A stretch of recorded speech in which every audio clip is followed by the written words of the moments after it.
안녕하세요. 우리 이번 시간부터는 소방관계 법규에 들어갈 차례입니다. 이 소방관계 법규는 말 그대로 모두가 법으로 이루어져 있는 과목이라고 보실 수가 있습니다. 그래서 이 관계 법규를요, 굉장히 많은 분들이 어려워하면서도 쉬워해요. 또 쉬워하면서도 어려워해요. 도대체 이게 무슨 말이냐? 우리 법규가 처음 시작하니까 처음부터 다 법인이 다 외워야 돼. 너무 어려워. 라고 보통 많이들 생각을 하시면서 접하시거든요. 근데 내용을 계속 반복적으로 보고 나중에 또 기출문제까지 넘어가서 보게 되면은 거의 문제가 똑같은 게 계속 반복돼서 출제가 되는 걸 확인을 할 수가 있어요. 그래서 처음에 조금 어렵게 접근을 하더라도 기출문제까지 완벽하게 다 끝나고 나면은 이거 법규 별거 아니네. 다 거기서 거기였네. 라고 하면서 쉬워들 하십니다. 그래서 제가 여러분들께 드리고 싶은 말은 아무래도 법이니까 모두 다 암기해야 되는 내용이라서 처음에는 어려울 수도 있어요. 처음에는 조금 힘들 수도 있어요. 하지만 그걸 참고 저랑 끝까지 하나하나씩 한 단계 한 단계 앞으로 나아가다 보면은 절대 어려운 과목이 아니라는 것. 그리고 여러분들이 이 법규 과목에서 80점 혹은 90점 혹은 100점까지 정말 높은 고득점을 받을 수 있다라는 것. 꼭 명심해 주시면 되겠습니다. 그래서 우리가 법규를 본격적인 내용에 들어가기 전에 여러분들이 조금 더 이 과목을 쉽게 접하시라고 저랑 같이 전체적으로 어떤 법으로 들어가 있는지 먼저 정리를 하고 그리고 본격적인 내용을 살펴보도록 할 거예요. 우리 이 소방법 같은 경우는요, 4개의 법으로 이루어져 있습니다. 그래서 표현을 할 때 소방사분법이라고 표현을 해요. 4개의 법이라. 그 4개의 법이 무엇인지 제가 미리 칠판에 좀 적어놨습니다. 여러분들은 교재 목차 가장 앞부분을 가서 보시게 되면은 이 법령이 쫙 적혀져 있을 거예요. 그걸 보면서 저랑 같이 간단하게 먼저 이야기를 해보도록 할게요. 가장 첫 번째 소방기본법 들어가 있고요. 그리고 두 번째가 화재 예방 소방시설 설치 유지 및 안전관리에 관한 법률이 들어가 있고요. 그리고 세 번째가 소방시설 공사업법, 네 번째가 위험물 안전관리법이 있습니다. 어때요? 딱 각각 법들의 제목을 듣고 나니까 대충 무슨 법이 있구나 라고 조금 쉽게 이해가 되시지 않나요? 자, 가장 첫 번째 우리 소방기본법을 다시 한번 좀 이야기를 해보면 이 기본법을 우리가 흔히 쉽게 이해하기 위해서 보통 뭐라고 말하냐면 공무원을 위한 법이야 라고 이야기를 합니다. 여기서 말하는 공무원은 당연히 소방 공무원을 말하겠죠.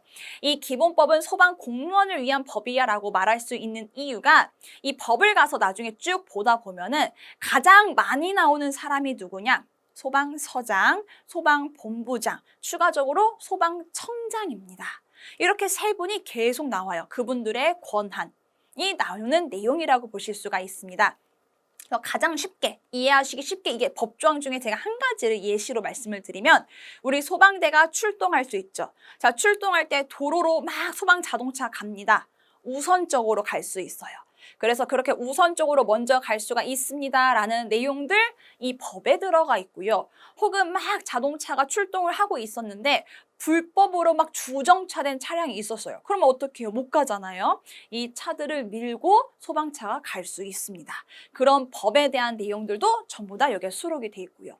혹은 사람들이 막 불조심하지 않아요. 막 불을 막 사용하고 있어. 굉장히 위험하죠. 그럼 가서 이거 불 쓰지 마, 불 조심해 라고 권한을 내릴 수 있는 것들 전부 다 이 법에 수록이 되어 있습니다. 그래서 이 소방기본법이 공무원을 위한 법이다라고 우리는 간단하게 줄여서 이야기를 할 수가 있는 것이에요. 자, 그리고 두 번째로 가서 보게 되면 화재를 예방하기 위해서 소방시설을 설치하고 유지하겠습니다. 그리고 안전하게 관리하겠습니다. 라는 내용이 수록되어 있는 법입니다. 우리 건물을 보면 즉 여러분들이 지금 현재 이 강의를 수강하고 있는 곳이 뭐 도서관, 독서실일 수도 있고요. 혹은 집이 될 수도 있고 뭐 혹은 회사가 될 수도 있겠죠. 어쨌든 그 건물의 여러분들 천장 한번 바라보실래요? 자, 위를 바라보면은 감지기 부착되어 있을 수도 있고요. 아닌데? 우리 감지기 없는데? 하실 수도 있고. 혹은 스프링클러 설비 헤드가 부착되어 있을 수도 있죠. 아닌데? 난 없어. 라고 분명히 생각하시는 분들도 있을 거예요. 자, 이렇게 화재를 예방하기 위해서 우리가 건축물에 몇 가지의 소방 시설물들을 설치를 하는데 그런 설치에 관련된 내용이 나온다라는 겁니다. 근데 모든 건물에 모두 똑같은 소방 시설물들이 설치가 되지는 않아요. 작은 사이즈의 건축물에는 소방 시설물들이 조금 설치가 돼 있겠죠. 근데 막 엄청 큰 건축물, 막 불특정 다수의 막 많이 사용하는 건축물에는 당연히 화재 발생 우려가 더 높기 때문에 더 많은 소방 시설물들이 더 강하게 들어가 있어야 되겠죠. 그렇게 건축물마다 설치할 수 있는 소방 시설물들이 다 다릅니다. 그 기준에 관련된 법이 여기 두 번째 법에서 수록돼 있다고 보시면 되고요. 그래서 화재를 예방하기 위해 소방 시설물들을 설치하겠습니다라는 법이라고 볼 수가 있어요. 그럼 그런 소방 시설물들을 이제 설치를 했으면 평상시에 유지하고 관리해줘야 되겠죠. 즉 점검이라고 하는 걸 해줘야 되겠죠. 유지하고 안전하게 관리하겠습니다라는 내용이 들어갑니다. 그럼 이걸 관리 누가 해? 일반 건물주가 할 수도 있어요. 근데 건물주가 소방에 대해서 모르면 관리 못할 거 아니에요. 그러면은 누군가 직원을 채용해서 그 사람을 앉혀서 소방시설물들을 관리해라고 할 수도 있을 것이고 혹은 대행업체에 맡길 수도 있겠죠. 주기적으로 와서 우리 소방시설물들을 확인을 해줘라. 그 대행업체를 관리업이라고 표현을 합니다. 관리업, 관리해줄 수 있는 회사라는 것이죠.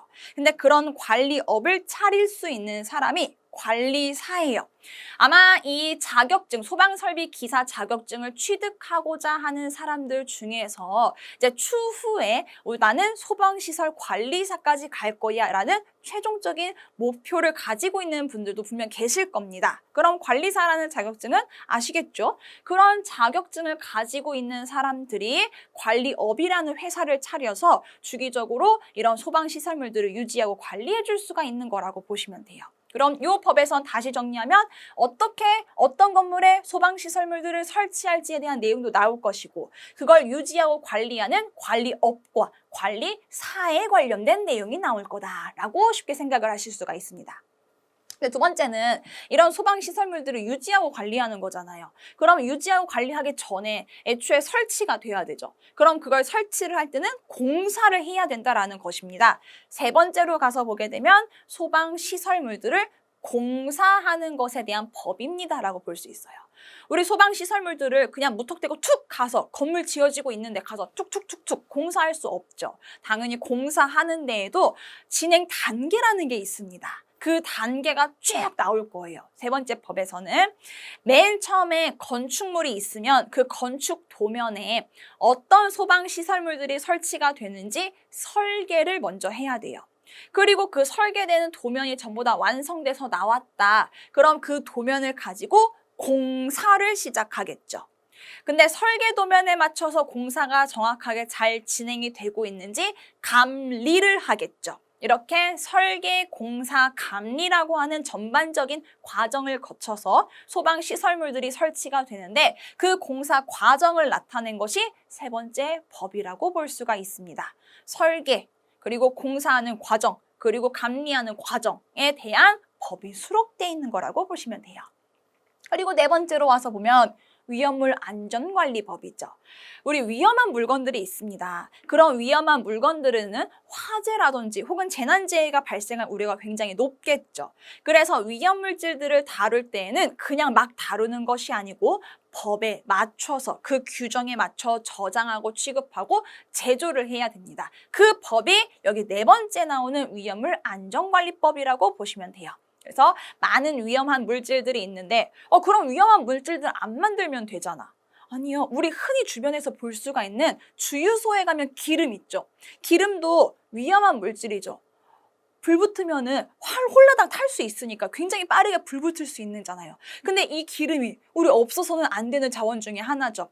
그러니까 그런 위험한 물질들은 우리가 정말 필요하다. 그러니 조심해서 다루자. 그 법에 대한 내용이 네 번째 법이라고 확인을 하실 수가 있는 겁니다. 이렇게 네 개의 법이 우리 소방관계 법규에 수록되어 있는 사항들이라고 보시면 되고요.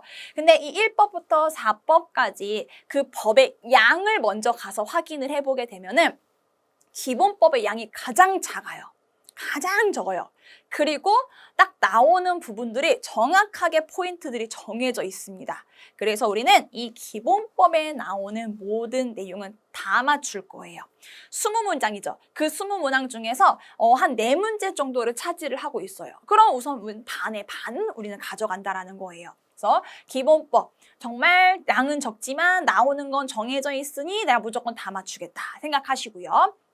자, 그리고 양이 그 다음에 적은 게 세 번째예요. 세 번째 공사어법 같은 경우도 양이 막 그렇게 많지는 않습니다. 그래서 양이 별로 없는데 조금 힘들어하세요. 그 이유가 뭐냐면 외울 건 좀 많아요. 암기량이 좀 많은 부분 중에 하나입니다. 그래서 우선 양은 적지만 우리가 외워다 될 양은 좀 많을 것이다. 그래서 이 부분에서는 막 문제 수가 많지는 않습니다. 한 3문제 정도 출제가 된다고 보시면 되고요.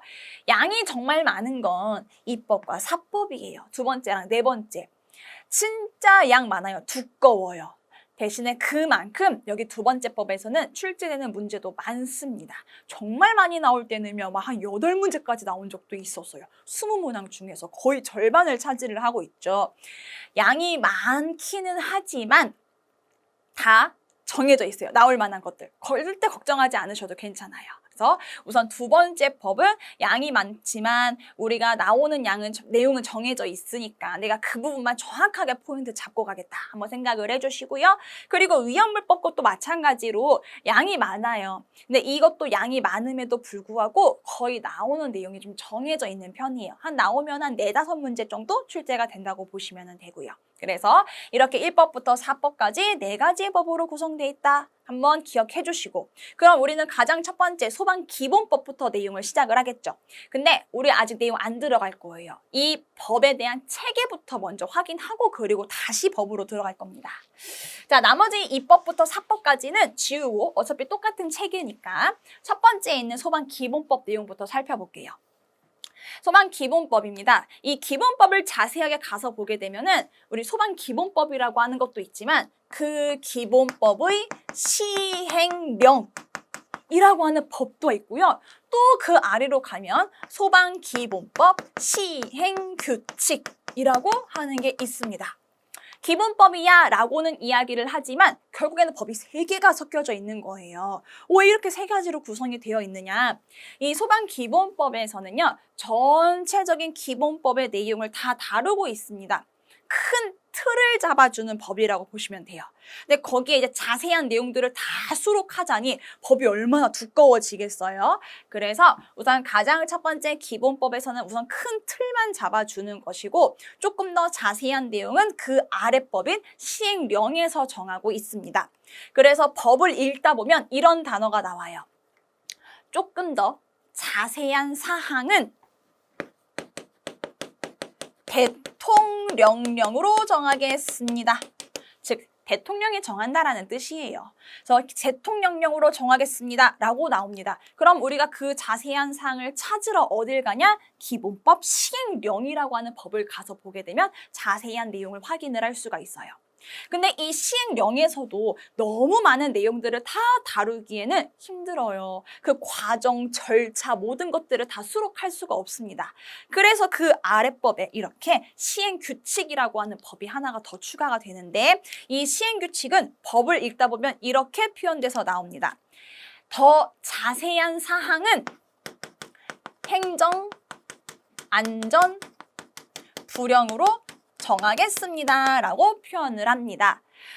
각 기관들에서 이제 정하는 사항을 시행규칙이라고 하는데 우리 소방 같은 경우는요. 소방청은 행정안전부 소속으로 들어가 있어요. 그래서 법 자체를 행안부령으로 정하겠습니다. 그쪽에서 정할 거기 때문에 이런 표현이 들어간 거라고 보시면 됩니다. 법을 읽다가 좀 더 자세한 사항 대통령령으로 정해요. 소방기본법 시행령 찾아봐야지. 좀 더 자세한 사항은 행안부령으로 정해요. 그럼 소방기본법 시행규칙을 찾아가야지 라고 생각을 해주시면 되는데 그럼 여러분들이 진짜 공부할 때 이걸 모두 다 찾아봐야 되냐? 그럴 필요 전혀 없죠. 왜? 제가 같이 정리를 해드릴 거니까 이 본 교재는 법, 령, 규칙 한 번에 싹 다 묶여 있을 겁니다. 문제에서 막 법, 령, 규칙을 찾아가라 막 무조건 법에서 나오는 내용, 령에서 나오는, 규칙에서 나오는 굳이 구분지어서 우리는 알 필요가 없어요. 그냥 같이 묶어가지고 하나의 조항을 확인을 하시면 되는 겁니다. 그래서 본 문제에서는 이렇게 그냥 다 합쳐져 있을 것이다. 교재에는 이런 정도로만 한번 확인을 해주시면 되고요. 근데 대신에 중요한 게 기본법 같은 경우는요. 중간중간에 이 내용은 대통령령으로 정합니다. 이 내용은 행안부령으로 정합니다라는 그 사항을 그대로 지문을 문제로 출제를 해요. 대통령령으로 정합니다라는 사실을 지워버리고 이 자리에 행안부령으로 정합니다라고 문제를 출제합니다. 그럼 걔는 틀린 선지가 되는 거죠. 혹은 행안부령으로 정합니다라는 내용을 대통령령으로 정합니다라고 바꿔서 출제를 해요. 그럼 그건 틀린 선지죠. 이렇게 구분하실 줄은 알아야 된다. 다른 입법, 3법, 4법은 안 하거든요. 근데 보통 1법에서는 그렇게 많이 출제를 하는 편이에요. 그래서 제가 전부 다 교재에 표기를 해놨고 중간중간에 잘 나오는 것들 언급드릴 거기 때문에 그 부분만 형광펜으로 잘 체크를 해두신다면 절대 어렵지 않게 접근하실 수가 있을 겁니다. 그럼 우리 이제 본격적인 내용을 한번 살펴보도록 할게요. 자, 가장 첫 번째 기본법이에요. 모든 법은요. 제1조와 2조는 정해져 있어요. 가장 첫 번째 총칙이라고 해서 1조 목적 나오고요. 그리고 뒤이어서 용어의 정의가 나오는데 모든 법은 다 똑같습니다.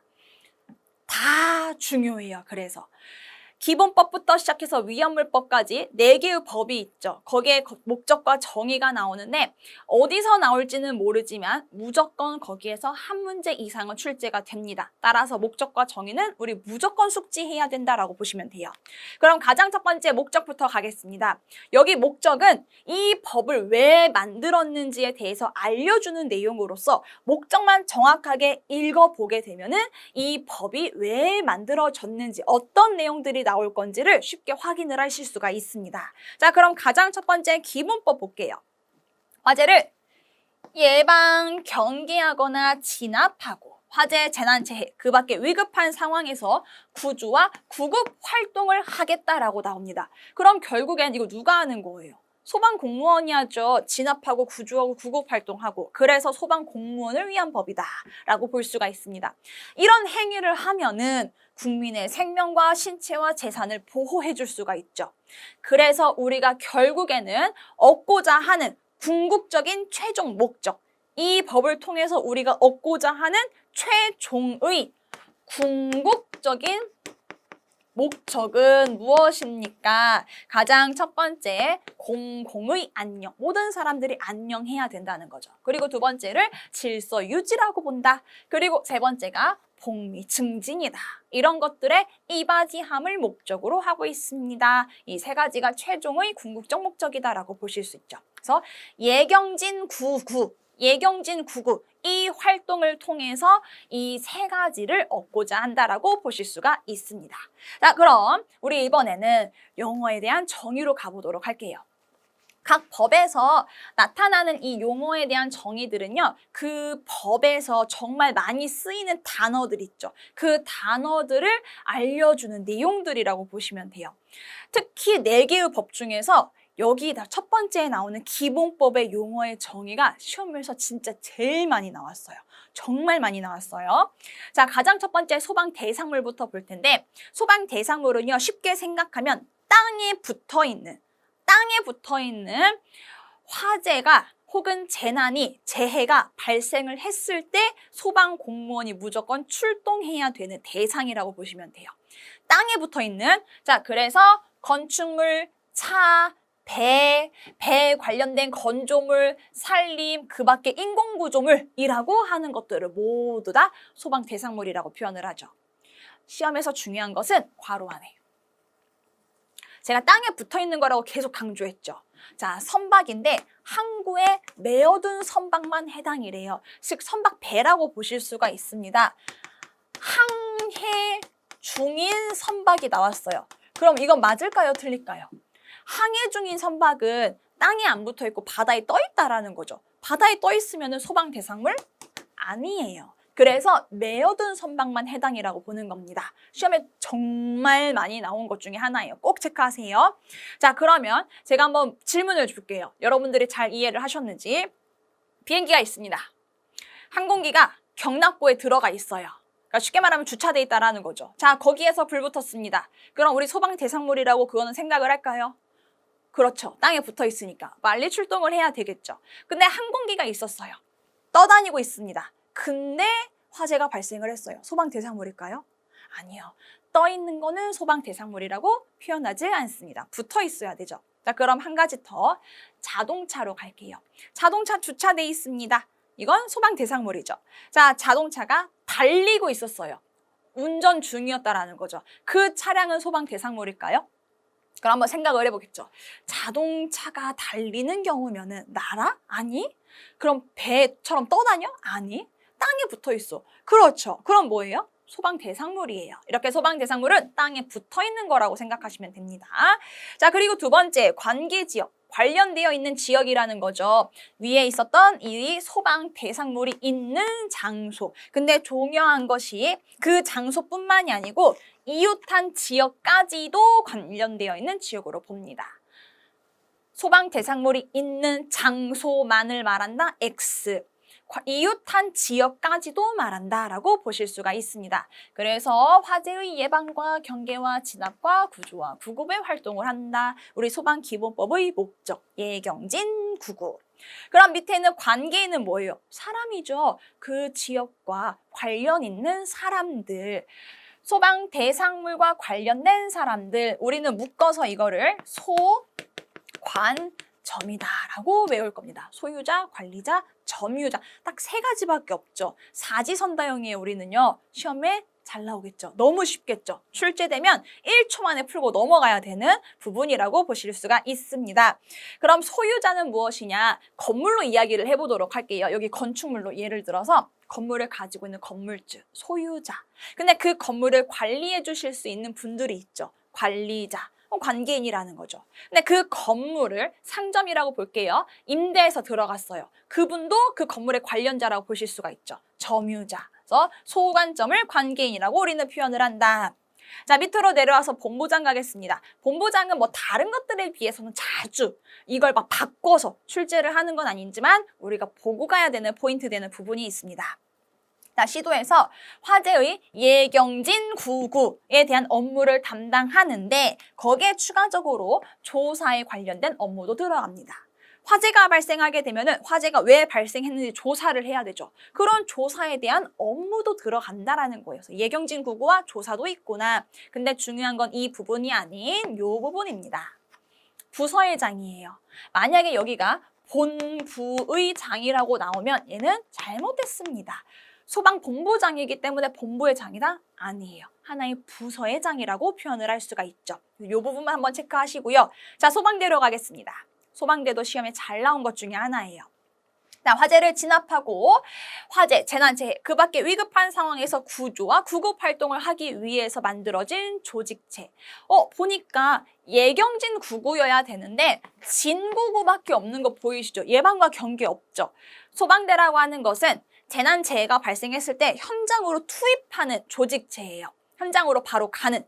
그럼 이미 예방과 경계는 끝났고 빠르게 진압하고 구조하고 구급 활동을 해야 된다라는 것이죠. 그런데 이 소방대는요, 소방 공무원뿐만 아니고 또 다른 사람들도 구성이 되어 있습니다. 이게 이제 시험에 잘 나오는 것 중에 하나죠. 왜? 딱 또 셋밖에 없거든요. 소방 공무원 있고요, 의무 소방원. 의경처럼 군대 대신에 들어가는 사람들, 의무 소방원, 그리고 의용 소방대원, 지역 자치 주민들로 구성되어 있는 조직체라고 볼 수가 있습니다. 이렇게 셋을 묶어서 소방대라고 표현을 하고요. 오답으로 정말 많이 나오는 게 자체 소방대원, 그리고 혹은 자위 소방대원, 둘 다 아닙니다. 이 자체 자위 같은 경우는 우리가 네 번째 위험물법에서 다룰 것이기 때문에 우선 아니다라는 것만 정확하게 기억을 해주세요.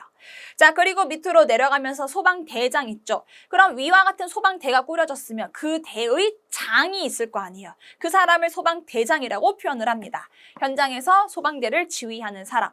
근데 소방대장이 될 수 있는 사람 앞에 가서 보게 되면 본부장과 서장이라고 나오죠. 이 자리에 뭐 소방청장, 뭐 119 안전센터장 절대 나와선 안 됩니다. 그럼 그 사람들은 소방대장이 될 수 없어요? 될 수 있어요. 보면 여기 등이라고 표현되어 있는 거 보이시죠?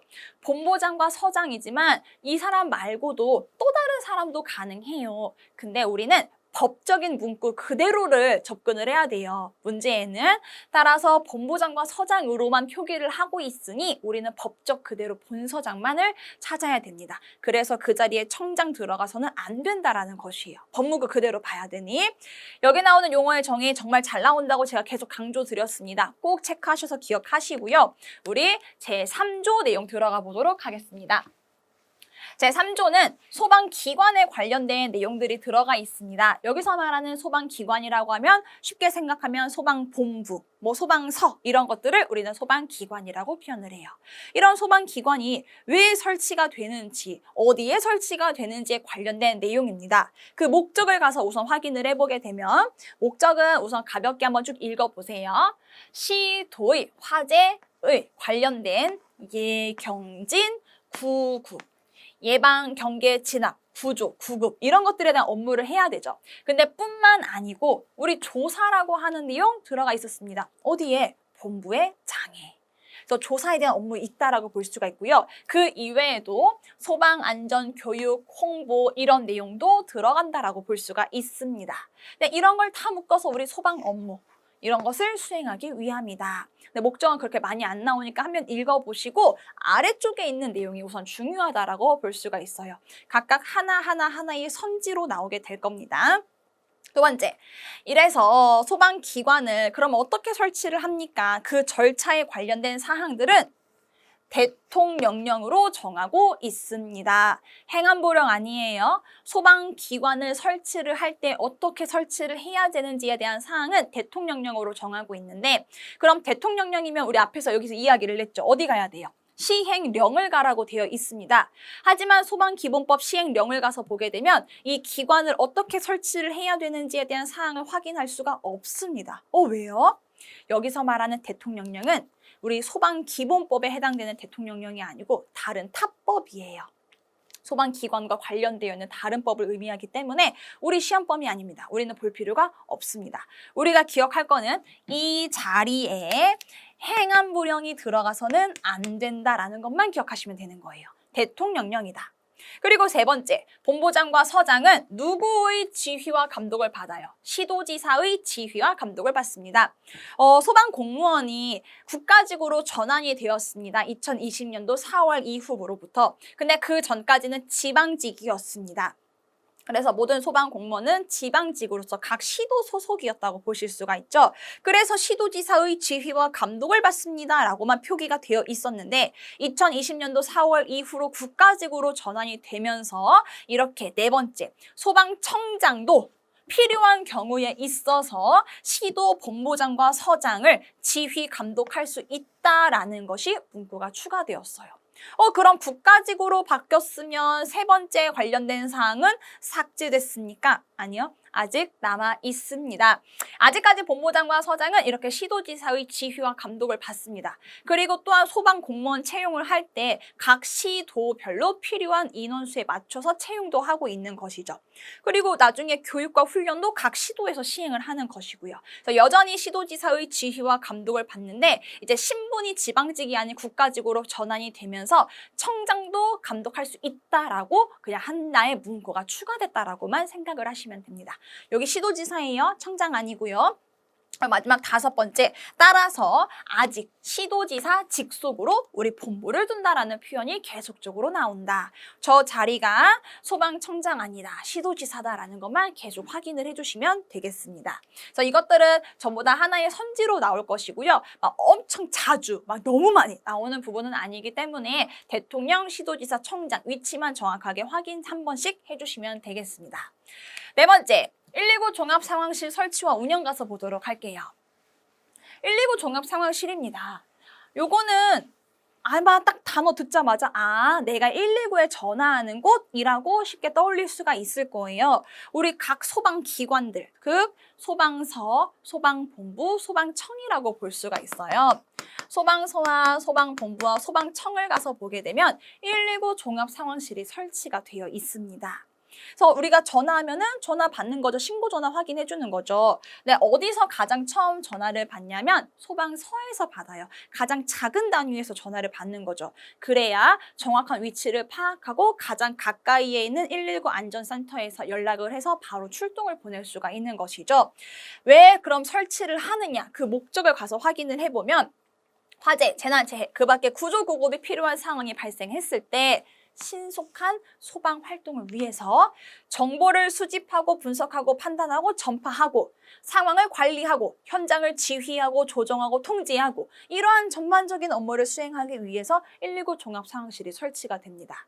어디에 설치된다고요? 소방서와 본부와 청에. 그럼 당연히 누가 설치하겠어요? 서는 서장, 본부는 본부장, 청은 청장, 각 기관의 장이 설치한다고 볼 수가 있겠죠. 같이 묶어서 한번 확인을 해보시면서 그리고 이것들을 어떻게 설치를 하고 운영할 건지에 대해서 자세한 사항들은 어디서 정하고 있다. 행안부령으로 정한다. 이 자리가 대통령령 나와서는 절대적으로 안 된다. 행안부령이다. 정말 잘 나온 사항이니 체크하시고 꼭 기억해 주세요. 행정안전부령으로 정하고 있습니다. 근데 막 너무 자세한 사항은 우리 시험에서 안 나오니까 막 깊게 보실 필요 없고 행안부령이다라는 기준만 정확하게 기억을 하시면 돼요. 근데 119 종합상황실이 우리 전화하면 서에서 전화 받는데 굳이 본부랑 청에도 설치할 필요가 있어요? 소방본부랑 소방청에도 연락이 가요? 네, 연락이 갑니다. 그 경우가 어떠냐? 언제냐? 우리 이 네 번째 사항이에요. 우리가 전화를 하면은 소방서에 있는 119 종합상황실에서 전화를 받죠. 근데 전화를 받고 이제 상황을 판단을 하다 보니까 화재의 사이즈가 굉장히 컸던 거예요. 혹은 재난재해의 사이즈가 굉장히 컸던 거죠. 그러면 소방서에 있는 119 종합상황실의 실장은 빠르게 소방본부에 있는 종합상황실 실장에게 연락을 취하고요.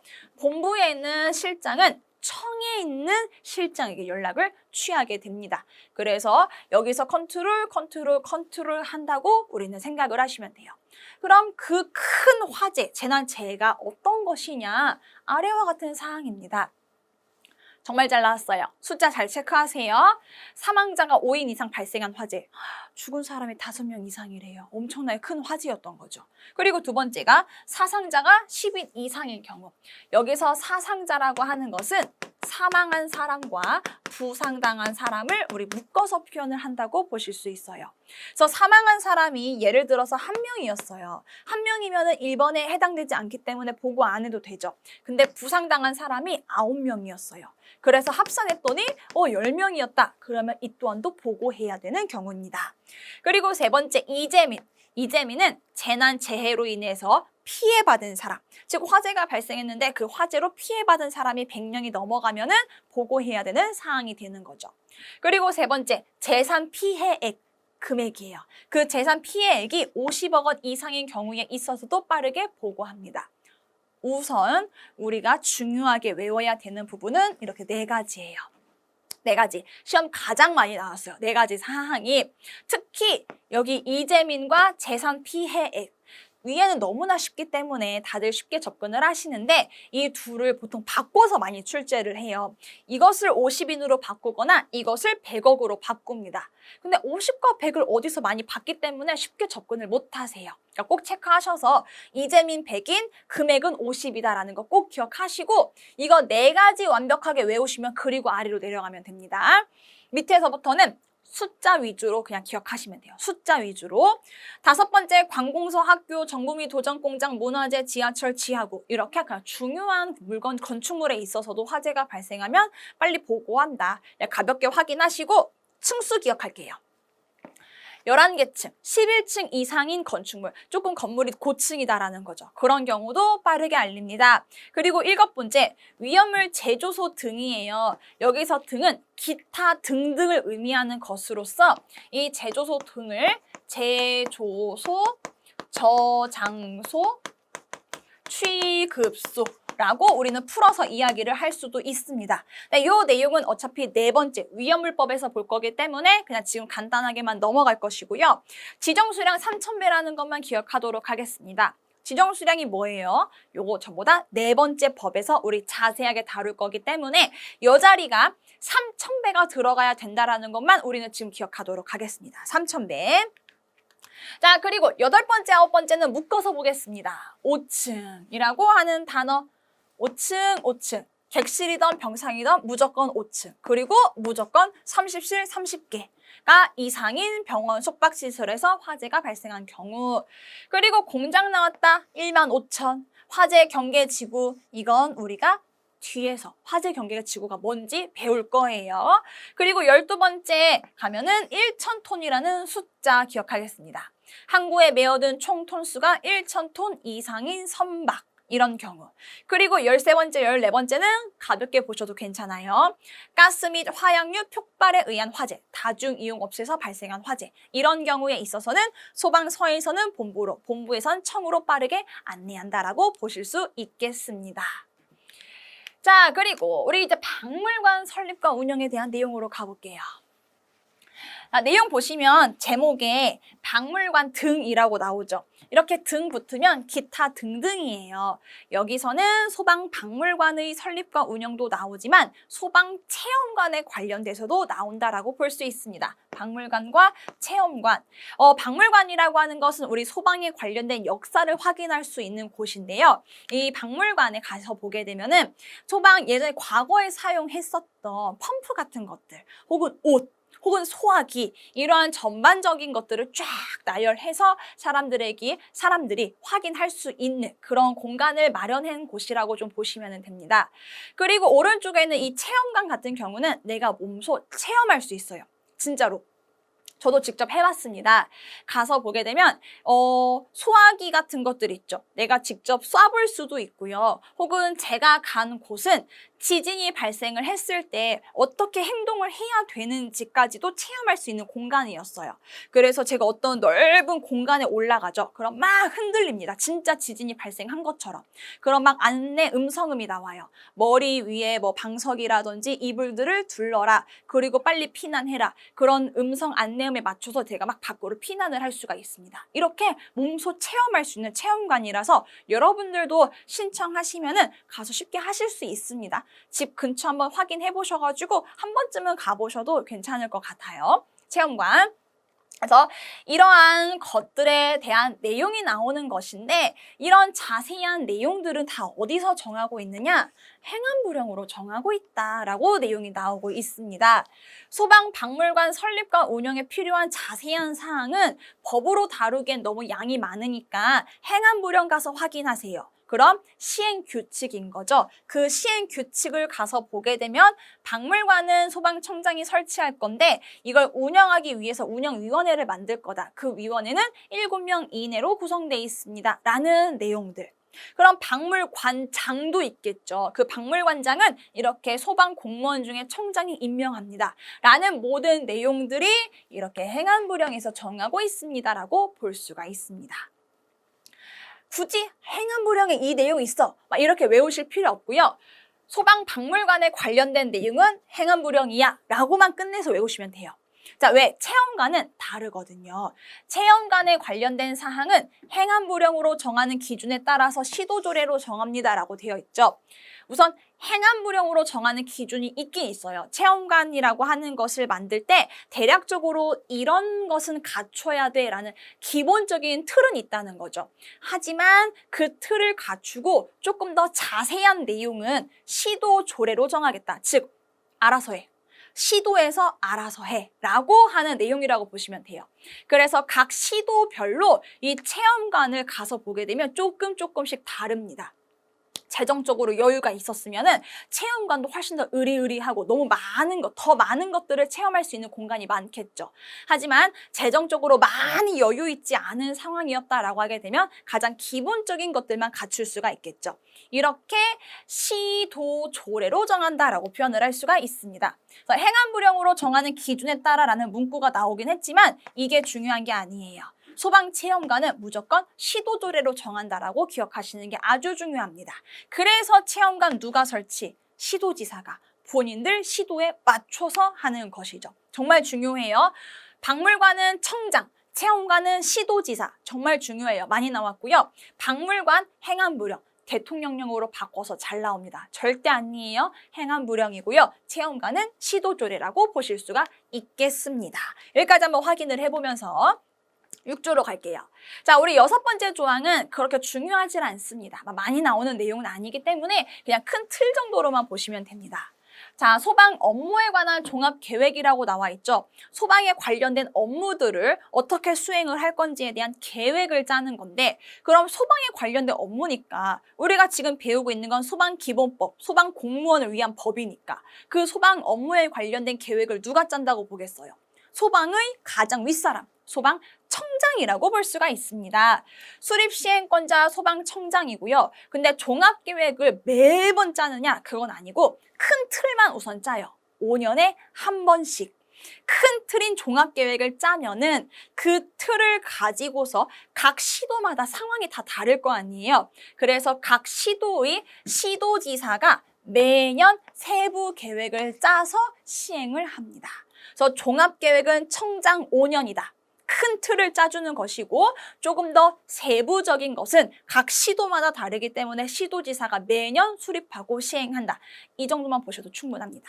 여기까지만 확인을 하고요. 우리 7조로 넘어갈게요. 너무 쉬워요. 소방의 날, 제정과 운영입니다. 우리 소방의 날은 몇 월 며칠로 규정하고 있냐? 11월 9일이다. 라고 확인만 하시면 되고요. 정말 간단하게 단답으로 11월 9일이다 라고 찾는 문제 몇 번 안 나왔습니다. 근데 간혹 시험장 가면은 긴장하잖아요. 그래서 11월 9일이었나? 1월 19일이었나? 헷갈리시는 분들이 간혹 계시다고 하시더라고요. 그래서 꼭 11월 9일, 가을쯤, 가을, 겨울 이렇게 생각을 하시면서 외워주시면 되겠습니다. 그럼 여기까지 우리 살펴본 내용들을 가지고 문제 한번 쭉 풀어보도록 할게요. 자, 소방대라고 하는 것은 정의 나와 있죠. 화재를 진압하고 그리고 화재, 재난, 재해 그 밖에 위급한 상황에서 구조와 구급 활동을 하기 위한 조직체죠. 그 구성원, 우리 딱 셋 들어간다고 했습니다. 공무원, 의무소방원, 의용소방대원, 소방안전관리원 뭐 이런 거는 전혀 없었어요. 자, 그리고 또 두 번째 문제, 종합상황실 실장이 소방서에 있는 실장이 본부의 종합상황실 실장에게 빨리 보고해야 되는 기준으로 옳지 않은 게 무엇입니까? 라고 물어봤죠. 자, 사망자 5인이고요. 사상자는 10인. 다 맞죠? 그리고 두 번째, 우리 층수 몇 층이었어요? 11층 이상이었어요. 그리고 세 번째, 3번, 4번 가서 보니까 둘 다 50이네. 그럼 분명 둘 중에 하나는 틀린 거예요. 둘은 숫자가 달라야 되니까. 이재민님 100인이고요. 재산 피해액이 50억 원인 거죠. 그래서 세 번째가 잘못된 사항이라고 보실 수 있습니다. 숫자만 정확하게 암기하면 정말 쉽게 풀 수 있는 문제죠. 자, 그리고 세 번째 문제 또 가서 보니까 또 마찬가지로 본부가 소방청에 있는 종합상황실에 보고를 한대요. 그 기준에 옳지 않은 것이었죠. 소방서가 본부로, 본부가 청으로 똑같은 내용인 겁니다. 자, 아래 가서 보게 되면 숫자 위주로 보시면 돼요. 항구에 메어둔 톤수 선박 나왔죠. 1000톤. 그리고 공장 나왔습니다. 1만 5천. 근데 뒤에 보니 화재경계지구 나와 있었죠. 요 내용은 제가 뒤에서 우리 보겠다라고 했습니다. 그리고 세 번째, 위험물의 제조소, 저장소, 취급소. 묶어서 우리는 제조소 등이라고 표현을 하는데 이 제조소 등의 지정 수량 몇이었어요? 3천. 천이 아닌 3천이었죠. 그래서 세 번째가 틀린 사항. 그리고 네 번째, 병원 나왔네요. 층수 5층이고요. 그 실은 30개였다라고 볼 수가 있겠죠. 너무 쉬웠어요. 잘만 알고 있다면. 자, 또 뒤로 화재 현장에서 피난 등을 체험할 수 있대요. 이런 소방체험관 누가 설립하고 운영하느냐? 그 시도에 맞춰서 다 다를 거다라고 했었죠. 시도지사가 한다고 볼 수 있습니다. 그럼 소방박물관이 나왔어요. 박물관은 소방청장이라고 볼 수가 있고, 자, 박물관을 설치하고 운영하죠. 그런 관련된 사항들 어디서 정하고 있다? 행정안전부령으로 정하고 있다. 소방체험관에 관련된 사항은 어디서 정하고 있다? 시도조례, 알아서 할 거기 때문에 시도조례로 정한다라고도 보실 수가 있죠. 자, 우리 이제 마지막 문제 풀어보도록 하겠습니다. 너무 쉽죠? 문제 안 읽어도 정답 보이죠? 소방의 날은 몇 월 며칠입니까? 11월 9일입니다. 라고 보실 수 있습니다. 1월 19일 절대 아니라는 거 꼭 기억하시면서 자, 어때요? 저랑 같이 1시간 소방관계법규 딱 진행해보니까 아, 이런 정도구나 라고 어느 정도는 감각을 이제 익히셨겠죠. 이 마지막에 저랑 같이 풀어본 문제들 같은 경우는요. 제가 만든 예상 문제 아니고요. 실제 출제가 된 기출 문제들입니다. 그리고 또 과거냐? 그것도 아니에요. 최근 기출되었던 5개년 문제들 중에서 각 조항조항 순서에 맞춰서 제가 편집만 따로 했을 뿐입니다. 그래서 딱 이 정도 수준이라는 것 여러분들 잘 생각하시고 그래서 법규라는 과목이 절대 어려운 과목이 아니다라는 거 겁먹지 마시고 저랑 앞으로 또 한 단계 한 단계 나아가다 보면은 굉장히 쉽게 기출 문제까지 푸실 수가 있을 겁니다. 그래서 이렇게 저랑 같이 첫 번째 시간을 마치도록 하고요. 그럼 우리 좀 또 쉬었다가 두 번째 제2장부터 다시 시작해 보도록 하겠습니다.